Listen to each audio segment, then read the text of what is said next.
Mutual ফাণ্ডৰ আৰু এটা এপিছডলৈ সকলোকে স্বাগতম জনাইছোঁ। আজি আমি শিকিম যে ইকুইটি ফাণ্ড কি হয়। মিউচুৱেল ফাণ্ডৰ এটা টাইপ হ'ল ইকুইটি ফাণ্ড। ইকুইটি ফাণ্ড মানে হ'ল সেইবিলাক ফাণ্ড যিবিলাক মিউচুৱেল ফাণ্ডত পইচাটো ক'ত ইনভেষ্ট হয় জানেনে? শ্বেয়াৰত ইনভেষ্ট হয়। এতিয়া ইকুইটি ফাণ্ডৰ তিনিটা টাইপ আছে। এটা হ'ল লাৰ্জ কেপ মিউচুৱেল ফাণ্ড, এটা হ'ল মিড কেপ, এটা হ'ল স্মল কেপ। লাৰ্জ কেপৰ পৰা আমি আৰম্ভ কৰিছোঁ। লাৰ্জ কেপ মিউচুৱেল ফাণ্ড মানে হ'ল যিবিলাক ভাৰতৰ টপ 100 কোম্পেনীজ ইনভেষ্ট হয়।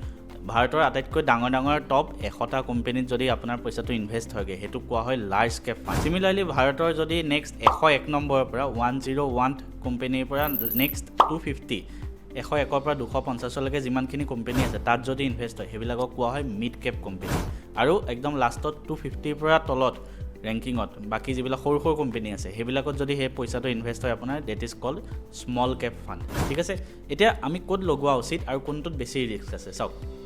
আপুনি যদি এটা পইচা লাৰ্জ কেপত লগায় তাত ৰিস্ক বহুত কম আছে, কিন্তু ৰিটাৰ্ণো কমকৈ আহিব। কাৰণ চাওক আজি লাৰ্জ কেপত যেনেকৈ ৰিলায়েন্স হওক, ইনফ'চিছ হওক, এইবিলাক কোম্পেনী অলৰেডি ডাঙৰ ডাঙৰ কোম্পেনী। তো সেইবিলাক কোম্পেনী এটা গ্ৰ'থ হৈ থাকে আৰু ঠিক আছে। সদায় এটা এনেকুৱা নাভাবিব যে আজি পইচাটো লগালে ঘপককৈ উঠি যাব, তেনেকুৱা নহয়। এটা লাহে লাহেকৈ গ্ৰ'থ হৈ গৈ থাকে, কিন্তু সেই পইচাটো কেতিয়াও আপোনাৰ ডুবি নাযায়। সেইটো কাৰণে তাত ৰিস্ক বহুত কম, কিন্তু ৰিটাৰ্ণো কম আছে। চিমিলাৰলি মিড কেপত যদি লগায়, যিবিলাক লাৰ্জ কেপ তাতকৈ মিড কেপবিলাক সৰু সৰু কোম্পেনী হয়, তো সেইবিলাক জল্দি উঠি যোৱাৰ চান্স থাকে, ঠিক আছে, আৰু জল্দি পৰি যোৱাৰ চান্সো থাকে। সেইবাবে মিড কেপ কোম্পেনীত লাৰ্জ কেপৰ তুলনাত ৰিস্ক অকণমান বেছি হয় আৰু ৰিটাৰ্ণো বেছি হয়।